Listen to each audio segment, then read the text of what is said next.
Este el DXAS FEBC, de ustedes Radio Comunidad, ta serví para conectar gobierno, privado y mga miyembro del comunidad.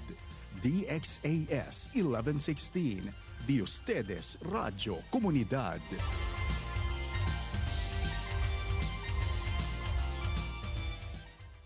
Ang oras sa buong Pilipinas, 1:30 ng hapon. Ahensya de Konsensya. Serbisyo publiko para sa iyo, ka-Pilipino.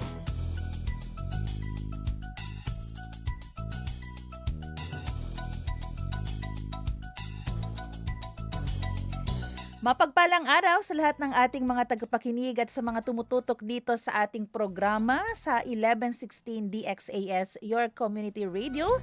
Panibagong araw at pagkakataon na naman para tayo po ay muling makapagbigay ng mahahalagang impormasyon mula po sa iba't ibang ahensya ng ating gobyerno.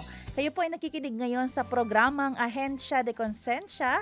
Ito po ang programang nagsisilbing tulay para po sa ating community o komunidad at sa ating gobyerno. At syempre po, ngayon ay araw ng, ano nga ba ngayon? Lunes?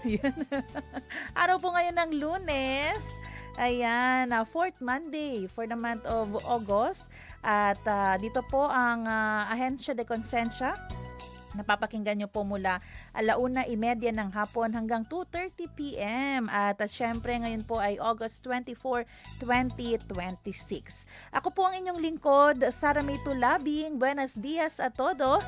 Maayong hapon sa tanan. Hello, good afternoon sa ating mga tagapakinig dyan. Lalong-lalo na dun sa mga nasa field. Nako, ingat po tayo ha. Ang ating heat index ngayon para po sa syudad ng Zamboanga. Pumapalo po sa 41 degrees Celsius. Por eso galing din natin bien caliente gayon. Cuando yaman drive kita, no? Tama na tumatagos sa ating makapal na jacket ang init. At talagang hanapin mo yung aircon pagpasok mo sa opisina.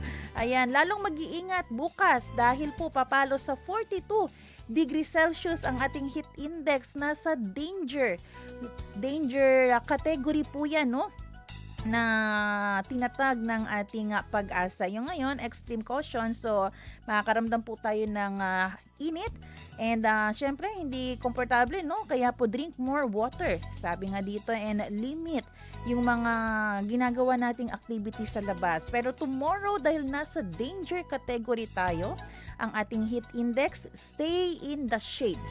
Ayaw sige lakaw-lakaw, kundi man importante. Makinig na lang sa radyo. Lalong-lalo na dito sa Ahensya de Konsensya. Mag-rest, uminom ng maraming tubig, dili soft drinks. Kasi lalo po kayong mapapahamak, no? Kapag yan ang iinumin nyo. So, mag-ingat po ang bawat isa sa atin. Good afternoon sa mga kakabukas lang ng kanilang radyo at Facebook. Welcome po sa ating programang Ahensya de Konsensya. Na-miss ko po kayo Oo, parang every week magkasama tayo pero once a week, no? Last week kasama natin ang Napolcom. Ngayong hapon makasama po natin ang National Nutrition Council. Ayan, basta kwentuhang kalusugan. Lalo na para sa Region 9, dito po tayo makikinig sa NNC. Lalong-lalo na para po sa ating mga nanay, sa ating mga mommies. Naku, tuloy-tuloy po ang ating kwentuhan pagdating po paano magkaroon ng healthy future. O dun muna sa healthy beginnings and then healthy future, breastfeeding at yung first 1,000 days. O alam ko po, lagi nyo na pong naririnig yan dito sa ating NNC.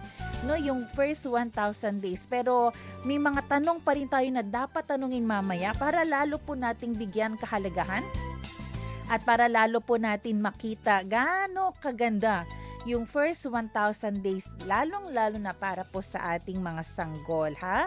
Good afternoon po sa lahat at dahil nga ngayon ay Monday, second and fourth Monday of the month, makasama po natin ang NNC dito sa Ahensya de Konsensya. I-welcome na po natin via Zoom.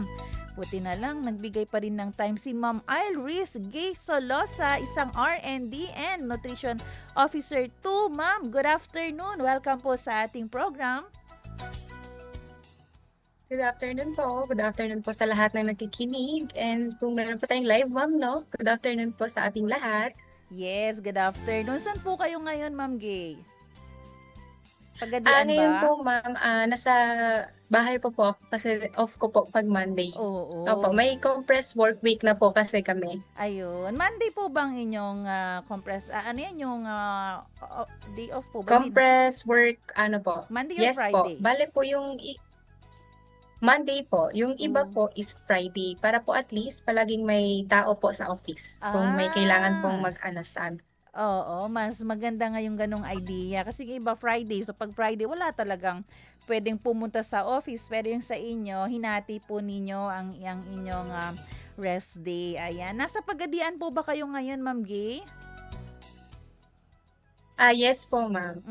Kumusta po ang ating weather dyan, ang ating panahon? Mainit po ba? Pag dito po sa Pagadian kasi, ma'am, pag morning, mainit. Pero pag 4:00 ng hapon, umuulan. Oo, no? Parang everyday po siya umuulan. Parang Yes. parang sibugay. Opo, ganyan yung sibugay. Pag Oh. bandang mga 4:00 na yung ulan, bagsak po talaga, no? Ganyan po ba Yes, dyan? ma'am. Tapos matagal talaga. Oo, Opo, matagal parang talaga. araw-araw ganito, ma'am. Oo, totoo. Kaya pag may mga bagyo o mga LPA, parang hindi na bago sa mga taga Sibugay kahit pala sa Pagadian kasi ganyan po pala ang panahon diyan sa inyo. Yes, ma'am. Oo. Lagi po magdala ng payo. Ayun, oo, init sa umaga, ulan naman sa hapon. Ayan po, sige po. So muli po ha, pag-uusapan po natin ngayon dito sa ating programa ay itong tungkol nga po sa healthy beginnings, healthy futures, breastfeeding, and the first 1,000 days. Kaya po kung may mga tanong, may mga komento o mensahe po kayo ay mag-text sa 0916-296-6625 o kaya mag-comment sa ating FB page sa 1116 DXAS at i-follow nyo na rin po yung page ng National Nutrition Council Region 9. Ma'am, baka gusto nyo pong may mga gusto kayong batiin? Gusto ko po batiin po ang aming Regional Nutrition Program Coordinator, si Ma'am Nimpa Diego. Currently po nasa travel para po sa work-related naman din po. And yung mga kasamahan ko po sa office, sa Regional Office sa Moga City sa Santa Maria. Bye po. Ayan. At hello kay Ma'am Rowens, kay Sir Elton. Good afternoon po sa inyo. Eto na. Yes, good afternoon. Yes, wag na po nating patagalin pa. Nako, marami po tayong itatanong tungkol po sa ating topic ngayon. At ang kauna-unahan dito, what are the first 1,000 days? At bakit nga po ba ito kinoconsider na critical window kung tawagin, no, para po sa mga growth ng ating mga bata po and development na din nila as well? Ang first 1,000 days po kasi, ito yung tumutukoy po sa period mula pregnancy hanggang sa second birthday ng isang bata. So napakalaga po na period na ito dahil mas mabilis po na nagde-develop ang katawan, utak at immune system po at overall development ng bata. So sa mga panahong ito po, kung ano ang natatanggap ng isang ina at bata pagdating sa proper nutrition, breastfeeding, appropriate feeding, healthcare, kasama din po ang responsive care at safe and supportive environment, ito po ay maaaring magkaroon ng pangmatagalang epekto sa paglaki at pagdevelop po ng bata. Kaya tinatawag din po na first 1,000 days na isang window of opportunity dahil ito ang panahon kung kailan malaki ang opportunity natin na mabigyan ang bata ng healthy start in life. At dito pumapasok ang breastfeeding bilang isang importanteng bahagi po ng first 1,000 days. Pero hindi lang ito tungkol sa breastfeeding. Kasama na rin po dito ang nutrition and care ng ina during pregnancy, breastfeeding after birth, at tamang nutrition at care habang lumalaki po ang bata hanggang sa kanyang second birthday. So, ibig sabihin, kung meron man dapat bantayan at i-establish ng mabuti kung sa bahay pa, ito yung foundation na dapat nating bigyang pansin talaga yung first 1,000 days. Pero, ang 1,000 days ay magsisimula po pala doon sa the moment na malalaman ni mami na siya po ay buntis. Hindi po after giving birth. Yes, opo. Yes, opo. Hanggang sa mag 2 years old po si baby. Okay. So, ang inaalagaan natin dito sa first 1,000 days ay si mommy at saka yung baby po. Kasi Yes, tama. sabi niyo po kanina, ito yung kung ano ang pinundar mo dito, may long-term effect po siya after ng first 1,000 days. Yes po. Tama po ba? Yes po. And maiiwasan din po natin ang stunting or pagkabansot. Oo, kasi dito po yung no, dito po natin iniiwasan na mangyari. Yun para po sa mga hindi pa po siguro familiar din, Ma'am Gay, ano po ba yung ibig sabihin ng stunting tsaka stunting or bantot po to, no? Yung pagkaputot po, ma'am, bale po, mas maliit po yung bata compare po sa kanyang edad. So, kumbaga po, hindi po siya lumaki ng fully. Pandak po siya kung sa Chavacano, Oo. jutay, pandak, ganun. Pandakle, oo. Sige. Paano po pag pandak po pareho yung parents? Sabi nila normal naman yan kasi pandak ang parents. Wala pa naman po scientifically proven na siya, ma'am, genetics. Kasi Okay. po, pag po kasi nasa tamang nutrition po talaga, nabibigay natin lahat, simula pagka-buntis pa ng nanay hanggang sa lumabas ng baby, kung kumpleto po ito, hindi po siya nadidelay, lalo na po sa mga nutrients, vitamins, and minerals, ay maabot po natin yung tamang tangkad niya. So So, parang kasama na din po dito yung mga environmental, din po, surroundings, ganun po. So yung malamang mas may paliwanag pa tayo kung parehong putot ang parents, so baka sila po ay hindi na bigyan ng magandang foundation nung first 1,000 days nila. Parang mas may ganong explanation pa po Yes, tayo. mas malinaw pa po yan siya na explanation. Opo. Kaya pwedeng makabawi pala. So hindi ibig sabihin na kulang sa height. Yan naman po yun, no, kulang sa height yung parents, hindi makakabawi sa Yes. anak. So kung may anak sila na matangkad ngayon, wag sila magtataka kasi malamang nabigyan nila ng tamang pangangalaga nung first 1,000 days. Hindi nila alam dahil pala ito sa breastfeeding. Na yan din po ang itatanong ko ngayon. Paano po ba yung breastfeeding? Ano yung bigger picture po nito sa unang 1,000 araw po ng nanay at ng sanggol? Ang breastfeeding po ay isang mahalagang bahagi ng first 1,000 days dahil nagbibigay po ito ng strong nutritional and health foundation para sa baby. So particularly po during the first 6 months of life. So ang exclusive breastfeeding po for the first 6 months ay nangangahulugan po na breast milk lamang ang ibibigay kay baby. So wala pong ibang pagkain o inumin, including water, maliban na lang din po kung may medical indication. Pagdating ng 6 months, hindi ibig sabihin na kailangan ng ihinto ang breastfeeding. Ipagpapatuloy pa rin po ang breastfeeding habang sinisimulan po ang appropriate complementary foods na kailangan ng bata para sa pagpatuloy po ng growth and development. Maaari ring ipagpatuloy ang breastfeeding hanggang 2 years and beyond. So ito po ay ayon sa mga recommendations. Kaya po ang breastfeeding ay hindi hiwalay sa activity sa first 1,000 days. It is a part of a continuous approach po to giving children a healthy start in life mula sa proper nutrition and care during pregnancy, breastfeeding after birth, hanggang sa pagbibigay na din po ng tamang pagkain kasama po ang healthcare at responsive care habang lumalaki po ang bata. So, doon sa sinabi nyo po, pagdating ng 6 months ng bata, hindi ibig sabihin puputulin na yung breastfeeding sa kanya. Pero kasi parang may ilalagay na tayo na dagdag na kakainin niya na po, no? Hindi ibig sabihin tatanggalin yung pagpapadede po sa bata. Yes po. Kumbaga po, complementary foods, i-complement niya lang po yung nutrients. Kasi po, as the baby grows, yung mga kailangan niya pong nutrition ay din po, dumadami. So, kulang na po doon yung breastfeeding lamang. So, andun na po papasok ang complementary foods. So, breastfeeding po muna after breast milk is yung mga complementary foods na po. Yung water po, pwede na po ba dyan sa ika-6 months? O hindi pa po pwede? Yes po. Pwede na po ang water pagka 6 months po niya. Basta po ang first to 6 months po is only strictly breast milk lang po. Doon po natin masasabing exclusively breastfed ang baby.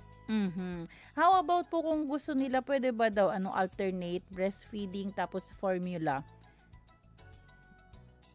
Kung kaya naman po kasi na breast milk lang po talaga, i-breast milk na lang po talaga sunod-sunod. Anyway, may mga ano naman po tayo yung nafro-froze, Mm. napa-pump, Mm. gano'n po. Kasi po, 'pag nami-mix natin baka po malito ang baby or hindi po sila masasanay doon sa pag-change ng milk. Kasi po siyempre yung formula ay iba din po ang lasa Mhm. or may tendency hindi po sila hiyang doon, mga gano'ng Mm. instances. Sige po, ipaliwanag na lang din po siguro natin, Ma'am Gay. Ano po ba meron sa breast milk na ginagawa po itong uniquely suited po sa nutritional and health needs po ng isang baby? Ang breast milk po ay hindi lamang source of nutrients. It contains living cells, natural antibodies, enzymes, hormones, and other protective components. Ang maganda rin po sa breast milk ay nagbabago po ang composition nito habang lumalaki ang baby. Kaya nakaka-adjust po ito sa kanyang changing nutritional needs. Mas madali rin po itong i-digest ng newborn dahil especially suited po ito sa mas maliit at developing pa po na digestive system ng baby. Ayan. So, kaya mahalaga po no na ituloy-tuloy po natin ang breastfeed. Pero baka may magtanong po, pwede po ba lagpasan ng 1,000 days? Pwede pa rin ba ipadede? Or anong edad rin po ba, kung may idea po tayo, anong edad din po ba ng bata na dapat maputol na talaga din yung breastfeeding from mommy? Actually po ma'am, ang sinasabi po is 2 years and beyond. So pwede po tayo lumagpas ng 1,000 days. Depende po kung kaya pa ni mommy, gusto pa ni baby, and kung wala lang pong hindi pa po wala pong pasunod or hindi pa po nag-school si baby, as long as po na hinahanap pa po ng baby yung breast milk ni mommy. Pwede pa. Pero kung 4 years old nag-aaral na, pwede na pong dahan-dahanin po, no? Yes po, Dahan-dahan na pwede naman. pagtanggal. Opo. Yes po.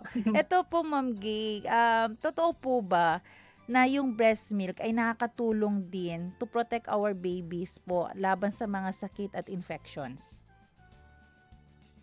Yes po ma'am. Dahil po isa sa napakalagang benefits ng breast milk ay ang protection it provides against infection. So may natural antibodies po at iba pang protective factors ang breast milk na tumutulong sa baby na labanan ang germs and palakasin din po ang kanyang developing immune system. So nakakatulong po ito na mabawasan po ang risk ng common illness tulad po ng diarrhea, ear infections at respiratory or chest infections. So bukod dito, madaling ma-digest din po ang breast milk at appropriate po ito sa nutritional needs ng baby, lalo na po sa mga unang buwan ng buhay. So kaya masasabi po natin na breast milk is not only food, it also provides protection and support habang nagde-develop po ang immune system ni baby. Pero kung magkasakit si baby, hindi ibig sabihin na tiyabakano pamasalig lang kita na di ato na breastfeeding para kay dali bueno, no? Maganda rin magpa-check up sa doktor para kung may karagdagang mga gamot, maibigay po ito sa bata. Ayan, medyo parang nagkaroon po tayo ng internet problem, no? Nawala po si Ma'am Gay. Pero yun nga po, pinag-uusapan po natin dito, yung tungkol po sa breastfeeding. Ayun, Ma'am Gay, ayan po, welcome back po muli na medyo nawala po kayo kanina. Ay, hello ma'am, sorry po. Opo, ganito po talaga ang signal dito ma'am sa Pagadi. Oo. Po. Sige po. Pero yun nga po, yung nabanggit niyo po kanina, no, nakakatulong pala ang breast milk ni mommy para yung anak ay makaiwas sa sakit, no, or kaya any kind of infection. Pero kung talagang may fever na or medyo napapansin natin hindi na active si baby, nung malang masalig na breast milk, no, maganda rin po talaga magpa-check up na sa doktor. Yes po ma'am. Importante din po talaga na kumpleto din po sa check-up si baby. Para po hindi naman po tayo doktor-doktoran lang din po na sige tayo na lang sa bahay. Kailangan din po natin ng help ng ating mga professionals. Tsaka 'di ba po ba Ma'am Gay, bago rin po tayo magpapasuso sa ating mga anak, para hindi rin tayo ang maka-contribute na magkasakit siya, si mommy din dapat may ginagawang paglilinis po, no, sa kanyang breast po. Yes po ma'am. May mga ano naman din po, I believe, na-mention din po ni Ma'am Rowens last session yung tamang pagsususo. And yung paglilinis naman po, kailangan din po yun regularly kasi po may mga namumuo po na mga tirang milk doon. And yun din po yung causes po sa amin na nagka-clog po yung mga ano natin sa nipple. So kaya nahihirapan po si baby na breastfed. So kaya kailangan si Mommy din ay naglilinis din po, no? Mhm. Yes po, importante po talaga ang care maliban po sa baby and huwag po nating kalimutan ang self-care para sa ating mga mommies. Ayan. Eto naman po, sabi rin po nila na tama po ba ito na yung breast milk nag-a-adjust daw din po ba habang lumalaki ang baby? Paano po ito? Paano yung sinasabi natin nag-a-adjust din ang breast milk at bakit ito mahalaga if ever? So, ang breast milk po kasi ay talagang nagbabago ang composition po nito habang lumalaki ang baby. Kaya nasasabi natin nag-a-adjust ito sa iba't ibang stages ng development ng sangkol. So mula po sa colostrum o ng gatas, pagkatapos po manganak, nagbabago ito hanggang maging mature milk habang lumalaki ang baby. So, sa bawat breastfeeding session, nagbabago po ang composition ng milks. Simula po ng feeding, so ang gatas po ay karaniwang mas mababa at ang fat content at mas nakakatulong po sa pag-hydrate o sa pamatay uhaw ng baby.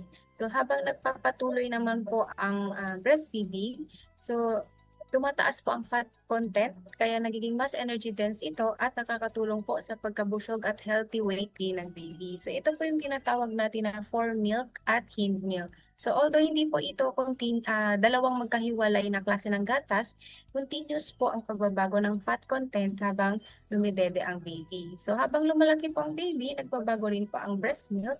So mula sa colostrum na mayaman sa antibodies at protective factors, nagte-transition na po ito sa mature milk na patuloy po nagbibigay ng nutrients at iba pang bioactive components na kailangan po ng lumalaking sangkot. Oo, kaya po naiintindihan natin ngayon na walang dapat ikabahala si Mommy kasi nag-a-adjust according sa growth na ng bata yung breast milk niya. Kasi baka nag-iisip yung iba pang baby pa rin naman to, parang pang 1 month old, 2 months old pa rin to, kaya yung iba talaga may complementary ng ginagawa, no? May mga supplementary ng ginagawa. Pero hindi po pala gano'n, no? Ang galing lang din talaga ni Lord na nag-a-adjust habang lumalaki ang bata, lalo namang ginagawang mas malusog ang milk ni Mommy. Tama po, no? Ganun po siya. Yes po ma'am. Tama din po yung sabi niyo na madami po kasi mga mothers na iniisip nila pang newborn lang po ang gatas kaya binibigyan nila ng formula or yung hinahalo nila ina-alternate ng formula milk. So kaya importante po talaga ang nutrition education po sa ating mga new mothers, incoming mothers, and yung sa mga nanay na po na akala po nila is complete. Mhm. Ayan. Continuous education, lalo na po sa proper nutrition. Mhm.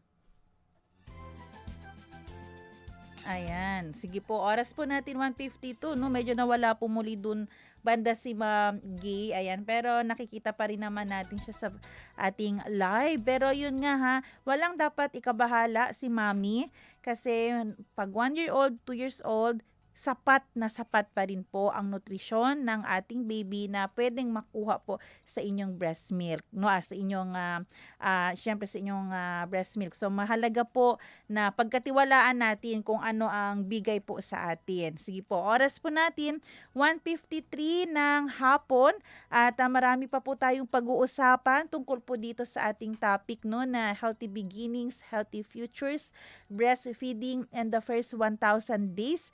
Kaya wag po kayong aalis, magbabalik po ang Ahensya de Consensya kasama nyo po dito sa 1116 DXAS, your community radio.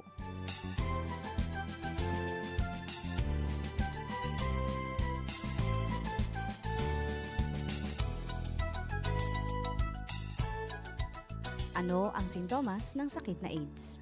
Paulit-ulit na lagnat, mabilis na pagbaba ng timbang, labis at hindi maipaliwanag na pagkapagod, matagal na pamamaga ng lymph glands, mga sugat sa bibig, anus o ari, pneumonia at iba pang impeksyon sa baga, diarrhea na tumatagal ng higit sa 1 linggo, red, brown, or purplish blotches sa balat, nawalan ng memorya, neurological disorder, at depression. Kung ikaw ay may pagdududa sa iyong health, agad na pumunta sa pinakamalapit na health city office upang magpa-test para sa HIV status. Ang paalaalang ito ay hatid sa inyo ng Department of Health at ng Far East Broadcasting Company Philippines. Han, hindi ko maisaksak itong TV natin. Sira na kasi itong electrical cable niya eh. Kapag sinusubukan kong idikit sa saksakan, nag-i-spark. Nako, wag mo na munang isaksak, baka mapano ka pa. Wag na rin muna natin itong gamitin sa ngayon. Dadalhin ko na lang ito sa repair shop para maipaayos o mapalitan na. Mabuti pa nga. Mahirap na at baka maging dahilan pa yan ng sunog eh. Iba na yung nakakasiguro tayo. Tama ka, Han. Buti pa ay i-check na rin natin ang electrical wiring ng iba pa nating mga gamit. Tiyakin nating lahat ng appliances natin ay maayos ang connection at kable. Oo, sige Han. I-check na natin ngayon para makasiguro tayong magiging ligtas ang ating pamilya. Mahalaga ang pag-iingat para manatiling ligtas ang inyong pamilya at mga ari-arian mula sa sunog o anumang sakuna. Paalala ng himpilang ito ng Far East Broadcasting Company Philippines.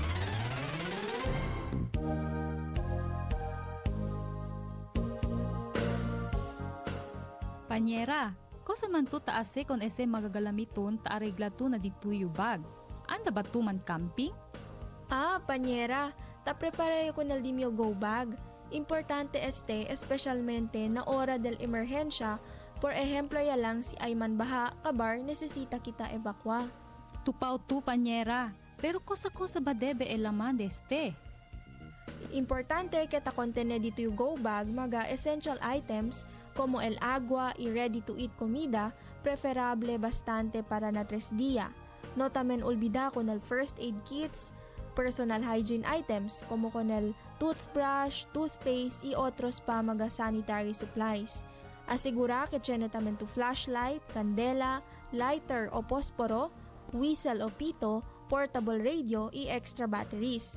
Siyempre, no olvida ko na dituyo mga importante dokumento. Asigura que hindi este ay muha adentro del dituyo bag. Prepara tamen con el dituyo raincoat y botas. Pero panyera, pwede ba tamin nyo include sleeping bags, imanta, pati tamin magakamisa? Si, basta asigura lang tu que hindi gayod bien pesaw dituyo bag. Para libyano lang si ay kargaya tu. Sige, preparaya tamin nyo con el dimio go bag. Kay mas bueno kel kumpiyansa kita kaya prepara kita. Kontra ay asusta kita, liga na ora kay palta di aton preparasyon.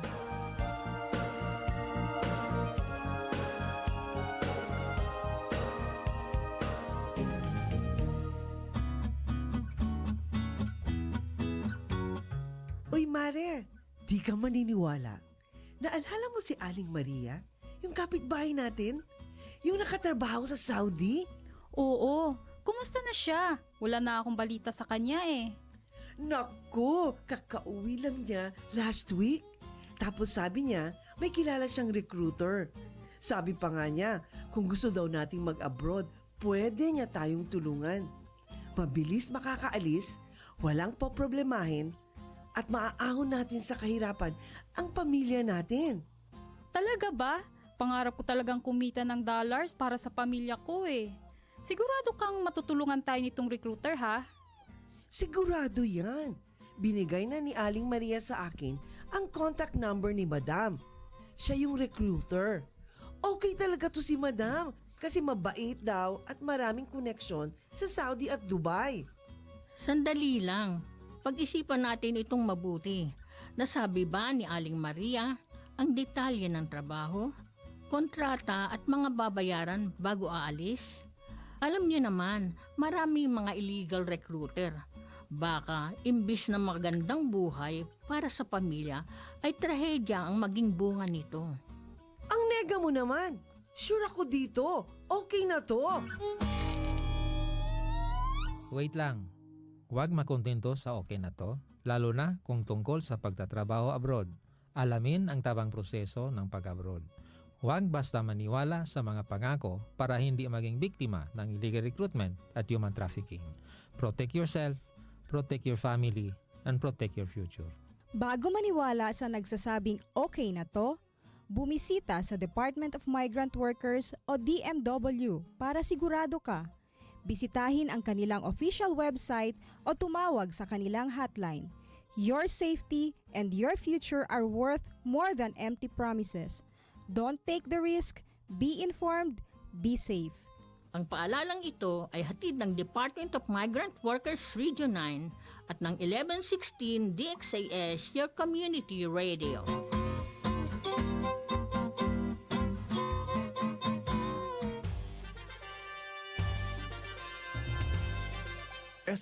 El DXAS FEBC, de ustedes Radio Comunidad, ta serví para conectar gobierno, privado y mga miyembro del comunidad. DXAS 1116, de ustedes Radio Comunidad.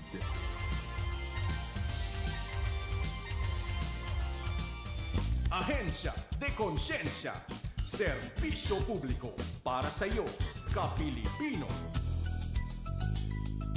At nagbabalik ang Ahensya de Konsensya. Kasama niyo pa rin po ang 1116 DXAS, your community radio, at ang National Nutrition Council Region 9. Ako po ang inyong lingkod, Saramito Labing, at kasama pa rin po natin si Ma'am Iris Gay T. Solosa, isang R&D at Nutrition Officer 2 ng National Nutrition Council 9. At Ma'am Gay, good afternoon po muli. Welcome po muli sa ating program.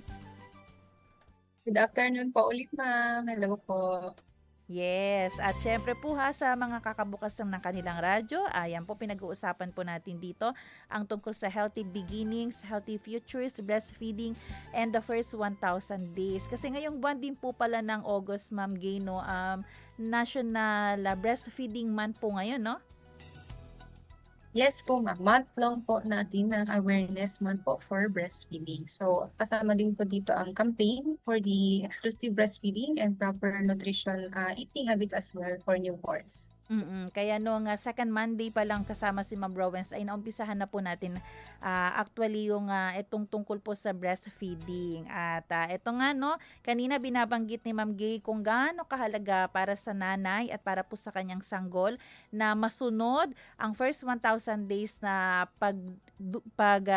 suso, no, pag breastfeed sa kanyang anak, dahil dito natin mabibigyan ng tamang nutrisyon at syempre makakaiwas sa stunting at mas magiging malusog ang kanyang future. So ngayon po ay pagpapatuloy po natin ang ating mga tanong, no, para po tayo ay lalong maging mas knowledgeable, lalo na dun sa mga nanay na buntis ngayon or mga nganak na or planning na magkaroon ng anak, magkaroon ng additional member ng kanilang family at hindi mo ito nagawa, na mismo ito, hindi mo alam ito, ito na po yung time na dapat makinig tayo ng mabuti. So ito nga po, Ma'am Gay, bakit po ba sinasabing mas madaling i-digest ng baby ang breast milk lalo na during the first few months nito?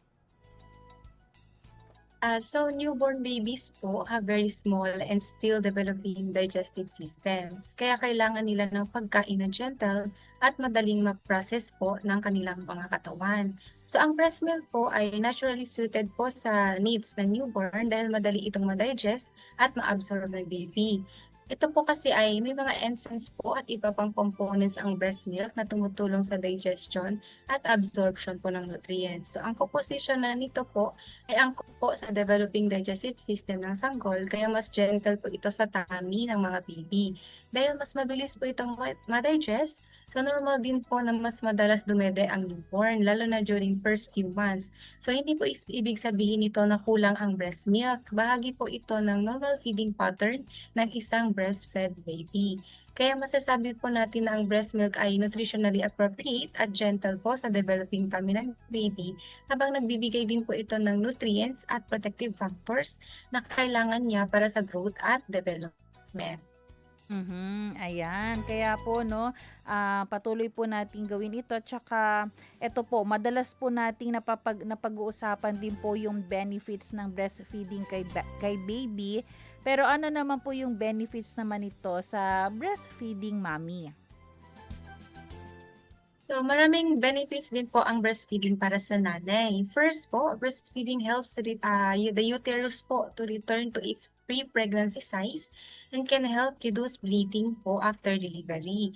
It can also help the mother recover from childbirth. So, breastfeeding is also associated po with a lower risk of certain health conditions. So, later in life po, including po yung breast and ovarian cancers, and type 2 diabetes. So aside from the health benefits, breastfeeding can also help strengthen the bond between mother and baby.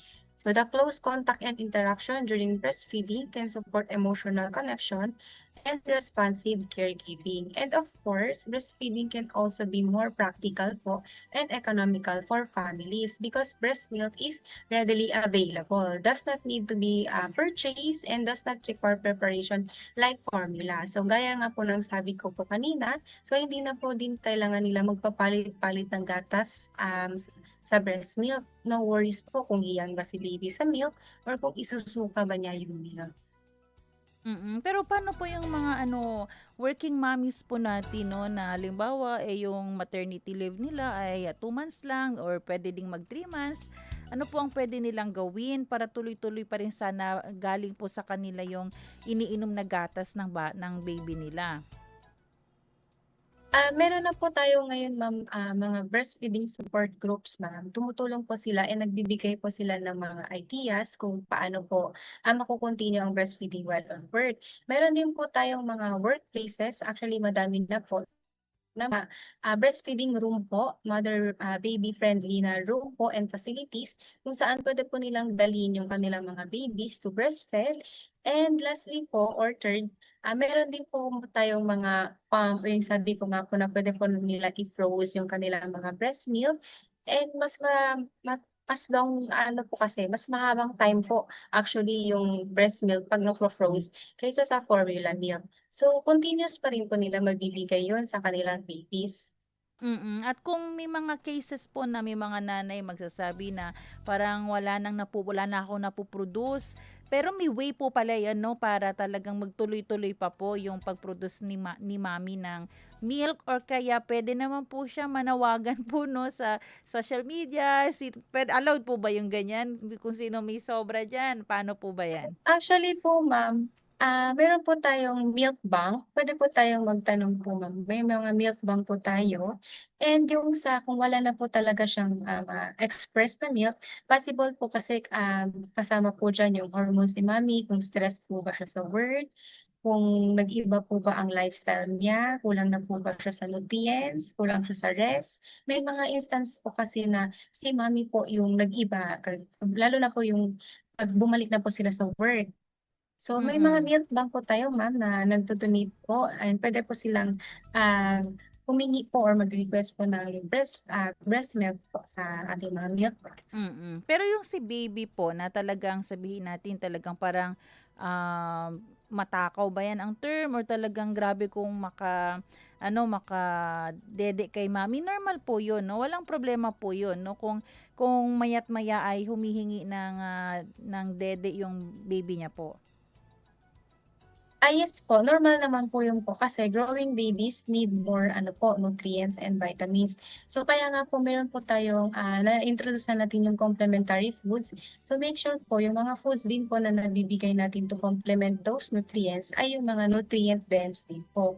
So make sure po na kompleto po ito sa carbohydrate, fats, proteins, vitamins, and minerals, and especially po water. So iwasan na lang po natin magbigay po ng mga juices, sweets, soft drinks, fast food, or yung mga processed foods po. Dahil kumbaga busog na po si baby, pero mamaya-maya is gutom na naman kasi po hindi po nutrient dense yung nakain. Tsaka hindi pa naman din pala talaga mahalaga na malaman ng mga baby alin yung matamis, alin yung super masarap, no? Kaya okay lang bigyan sila ng mga mga gulay lang na nilaga, or ano po ba, anong iba pa bang pwede nilang kainin? Yes po. Actually po, nakadepende din po yan po sa strategy po ni mami. Kung nung pag-introduce niya po ng foods kay baby ay yung mga nilaga lang po or puree na mga wala pa pong lasa, ay masasanay naman din po talaga ang mga bata doon, ng mga babies. So para po sa mga nilaga po na ano po, mga fruits and vegetables, pwede po silang gumawa ng puree, yung hinahalo po nila sa breast milk, tapos minamasa, yung medyo masado po na gatas or gulay. Nagmumukha po siyang kumbaga cereal. So pwede din po yun ibigay. And yung mga fruits po or mga carrots, anyway po, kung na-introduce kasi po natin ng maaga yung mga sweets, so hanapin na po talaga ng bata yun. Pero kung strictly po, wala po tayong binigay na sweets, na any po mga juices na hindi po nila alam na masarap pala yun. So, masasanay po sila sa binibigay natin na vegetables and fruits. Kasi yung isang disadvantage din nun, pag na-introduce po natin sila sa mga matatamis o talaga yung may lasang pagkain, pag bibigyan mo sila ulit ng mga pagkain na nilaga mo lang, parang aayawan na nila yun. Kasi nga nakatikim na Yes, sila. ayaw na po nila. Hahanapin na nila yung may lasa, yung matamis, no? So magkakaproblema po tayo pag ganun na. Pero eto po, aside po ba from breastfeeding and food, may ibang factors pa po ba that would contribute to a child's healthy development, lalo na po during yung first 1,000 days niya? Actually, maraming factors po. So, hindi lang pagkain at breastfeeding ang kailangan po ng bata. So, importante rin po dito ang regular check-ups, complete immunization, proper hygiene and sanitation, kasama din po ang enough sleep, responsive caregiving, early stimulation, at higit sa lahat po ang safe and loving environment. So, importante rin po ang health and nutrition ng nanay. So, especially po during the pregnancy and after giving birth. So, kasama din po dito yung support po na binibigay po ng tatay or ng family po sa nanay para po mapaputi po ang kanyang kalagayan nang sa gayon mabuti po ang ma-produce niya po na baby. Dahil po sino din po ba ang producers ng malnourished na babies? Siyempre po mga malnourished din po na mothers. So ang first 1,000 days, ito po itong really whole family and whole community effort. Kailangan po nagtutulungan po ang parents, caregivers, health workers, nutrition workers, and community para masigurong healthy po ang bata and as well as po si mother. So hindi rin po totoo na kung mahirap ka, ayan lang talaga ang makakaya ng health condition ng iyong anak. Hindi po usapin ito o issue ng pagiging mahirap o dahil po tayo ay poor, no? Ay hindi naman po ma'am. Dahil po sa atin po sa community, meron po tayong mga barangay nutrition scholars, barangay health workers, sa ating pong mga centers na nagbibigay po ng mga nutrition education, counseling. Meron din po sa ating mga barangay na nagbibigay din po ng tulong for pregnant mothers, mga dietary supplementation feeding. Kailangan lang po talaga ng mga nanay po is maging knowledgeable po sila. Magbigay po sila ng oras po talaga sa paghahanda sa panganganak o sa pagbubuntis. Dahil po hindi naman po hadlang ang kahirapan kung madami po tayong alam and madami din po tayong mga government po na agencies or benefits po mismo sa ating mga barangay na makakatulong po sa ating mothers and sa ating newborns po. Ayan. Tsaka ito nga yung advantage na noon yung pagpapadede natin sa ating mga anak magiging libre na. So kung tayo ay medyo kapos sa pera, pero kung masagana ka naman, I mean, 'di ba, marami ka naman nakastock diyan, 'di ba? Hindi ka maghihirap. Actually mas expensive pa po, ma'am, no, yung pagbili ng formula. No, tapos hindi pa kumpleto Yes po. ang nutrisyon na meron ang formula compared doon talaga sa pinopromote natin na breastfeeding. Yes, ma'am, tama po. Dahil po ang alam ko, ma'am, may mga formula milk po kasi na nagko-cost po ng 4,000 above. Tapos parang nasa 3 to 5 days lang po yun ang baby. Paano po kung malakas po talaga dumede? So, ilang 4,000 po ang igagasto natin per week.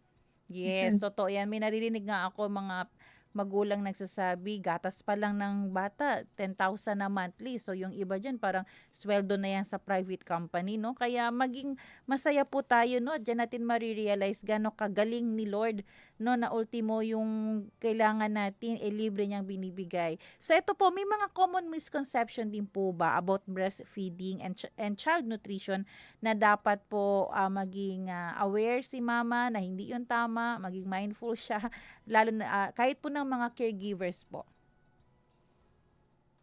Yes po. Actually, madami po, no? So, isa po sa common misconception is that kailangan daw po bigyan ng tubig si baby kahit excessively fed. Po mga ganito kapag mainit po ang panahon. Actually po, hindi na po yun kailangan. So for full term po na healthy babies, ang exclusive breastfeeding po ay recommended na po ito for 6 months. So kompleto na po ito sa nutrients. Hindi na po natin kailangan bigyan po ng water si baby. So unless naman po may mga medical po na conditions, so depende po sa sabi ng doktor. So another misconception naman po is that kapag nagsisimula na po ang complementary feeding, kailangan nang itigil po ang breastfeeding. So hindi po. We encourage mothers to continue breastfeeding while giving appropriate complementary foods.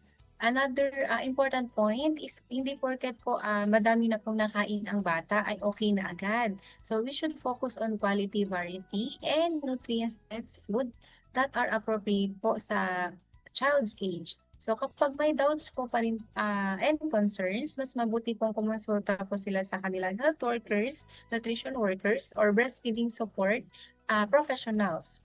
Kaysa po umasa po sa mga sabi-sabi. So yun doon po sa unang misconception, ibig sabihin hindi rin po totoo na after magdede ni baby, makakaramdam siya ng uhaw kasi 'di ba po minsan tubig talaga ang nagpapawala ng uhaw natin. Ganon din po ba pag sa mga baby lalo na doon sa 6 months below? Hindi po yun totoo, ma'am. Kasi po, doon pa lang po sa breast milk, ma'am, na puna na po yung hydration doon. Yung sinasabi po nila na kailangan daw po ng tubig para daw po, kasi matamis ang gatas, para daw po hindi maano ang ngipin. So, hindi din po yun totoo, ma'am. Actually po, no need na po ng additional water pag 6 months below po ang baby. Okay, no need water pag ang inyong sanggol ay 6 months below. Sapat po talaga, wala kayong gagawin, maglilinis lang po kayo at tuloy-tuloy lang po na pagpapadede ang gagawin nyo sa inyong mga anak. So then second na, wag daw pala ititigil. Oo, yung iba sa atin, akala natin pag pinakain na natin ng medyo mabigat na pagkain, okay na walang breastfeeding. Kailangan po tuloy-tuloy pa rin. Remember, 2 months po. 2 months, 2 hanggang 2 years po, no? Sobra 2 years. Pwede po natin ituloy-tuloy yan sa Yes po. ating mga anak. Ayan po, oras po natin, 2:16 ng hapon. So, baka may mga tanong din po kayo dyan, ha? I-text nyo po sa 0916-296-6625 o kaya po ay mag-comment po, ha? Pwede sa ating FB page sa 1116 DXAS. At lalo na dun sa mga first time mommies natin dyan, nako, congratulations po, ha?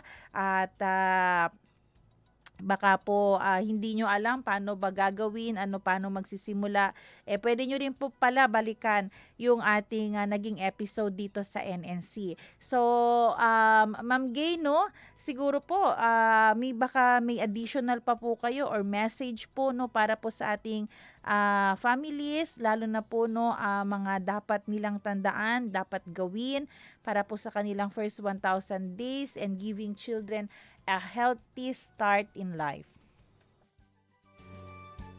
So, ang message lang po natin para po sa mga pamilya, start early, stay consistent, and don't hesitate to seek support. So, ang healthy start po ay nagsisimula pa lang sa pregnancy through proper nutrition and prenatal care. Pagkapanganak po, give your baby the best start through exclusive breastfeeding for the first 6 months, then introduce nutritious complementary foods while continuing breastfeeding. And remember, ang first 1,000 days ay hindi lang po tungkol sa pagkain.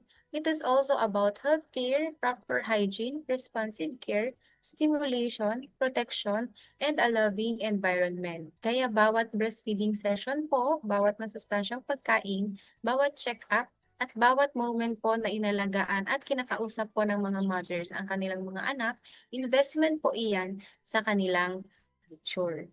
Ayan. At syempre, dadagdag din po natin, no, hindi din ibig sabihin na talagang pinadede natin sila sa first 1,000 days. Wala nang mga check-ups na gagawin. Wala na kayong mga vaccine na kailangan ibigay sa kanya. No, hindi rin po ganun ang gusto nating iparating sa ating mga nanay, di ba po, Miss Gay? Yes po, importante pa rin po talaga na kompleto po ang ating mga babies po sa check-up and sa vaccines, lalo na po sa ating mga newborns. Dahil po, pag po may mga diseases po ang mga babies, so nakaka-contribute po ito na bumaba po ang kanilang weight. So baka po ano pa rin po sila sa stunting. Kasi po, pag palaging may sakit ang bata, hindi po sila tumataba. So kahit anong pong ibigay natin na pagkain ay hindi po nila ma-absorb dahil nga po may sakit po sila.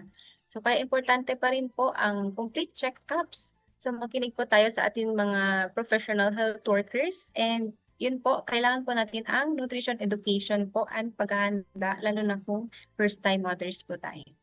Ayan, oras po natin, 2:19 ng hapon, at sa ating pagtatapos, Ma'am Gay, please allow me to pray for you para po sa ating mga listeners, lalong-lalo na po doon sa ating mga nanay.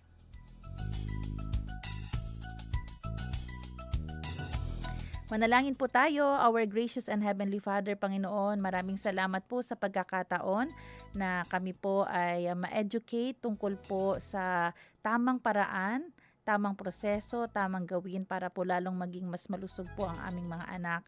Lord, first of all, gusto po namin purihin ang inyong pangalan dahil alam ko po ang pagkakaroon ng anak, ang pagiging ang mabuntis po, Panginoon, na isang biyaya po sa inyo, lalo na po, Panginoon, kapag kami po ay dumaan sa tamang calling. What I mean, Lord, yung tinawag nyo kami na magpakasal, may union of marriage, Panginoon, at magkaroon ng pamilya. So maraming salamat, Lord, dahil alam ko po biyaya po ito sa mag-asawang magkaroon ng anak. And we pray, Lord, doon sa lahat ng mga nanay ngayon na may mga struggle, patuloy nyo po silang gabayan, bigyan nyo po sila ng lakas, lalo na po ng wisdom. Maraming salamat, Lord, for using NNC para po sila ay lalong ma-educate, lalo na po doon sa mga naaabot po ng aming signal sa mga liblib na lugar na minsan po akala nila ay hindi sapat ang pagbibigay nila ng nutrition sa kanilang anak dahil akala nila hindi po malakas ang sustansya na ibibigay po ng breastfeeding. Pero dahil po sa narinig nila ngayon, masasabi po nila, Panginoon, na hindi kailangan gumastos, hindi po kailangan maghanap pa ng ibang gatas dahil sapat na po ang binigay nyo po sa kanila. So we pray, Lord, na ma-address din po ang issue ng stunting, lalo na po ang Region 9 ay isa po sa mga maraming kaso po nito sa buong bansa. So we pray, Lord, na makaabot po talagang aming naging discussion ngayon sa mga areas na dapat po makaabot. Lalo na nga po doon, Lord, sa mga lugar na hindi po nakakarinig po ng balita. So we praise you, Father, for your goodness, at panalangin po namin na ang mga bata ay lumaking malusog at isustain nyo po ang needs ng mama at maging katuwang po niya ang kanyang husband, ang kanyang iba pang anak at ang buong family po. Maraming salamat, Panginoon. Ito po ang aming samot dalangin sa pangalan ni Jesus. Amen.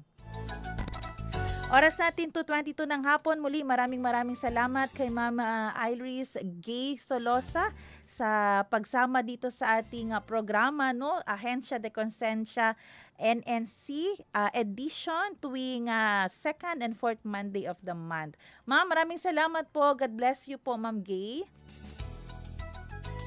Thank you so much din po, ma'am, and sa inyong pong agency, sa inyong station po, dahil po dito mas nakakatulong po tayo na ma-inform po ang ating mga mothers out there po na mayroon po tayong mga education po na nabibigay through nutrition po. Yes, maraming salamat din po sa lahat ng ating mga radio listeners at sa ating Facebook viewers. Maraming salamat sa ating technician, Kuya Romel Paulino, at abangan nyo po ang susunod na programang Doctors Online at magkarinigan tayong muli dito sa Ahensya de Consensya tuwing 1:30 ng hapon mula Lunes hanggang Biyernes. Ako po ang inyong lingkod, Sara Mito Labing at ang ating bagong partner from National Nutrition Council, Region 9, Ma'am Iris Gay Solosa. Ito po ang Ahensya de Consensya kasama nyo sa pagtataguyod ng tapat at mahusay na serbisyo publiko.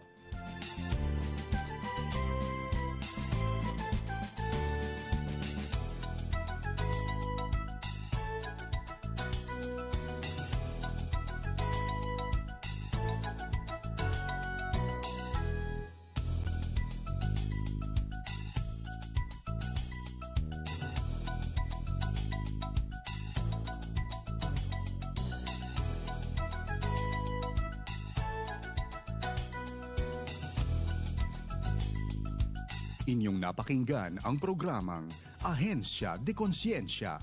Para sa mga katanungan, mensahe o suhestyon, mag-text o tumawag sa 0916-296-6625.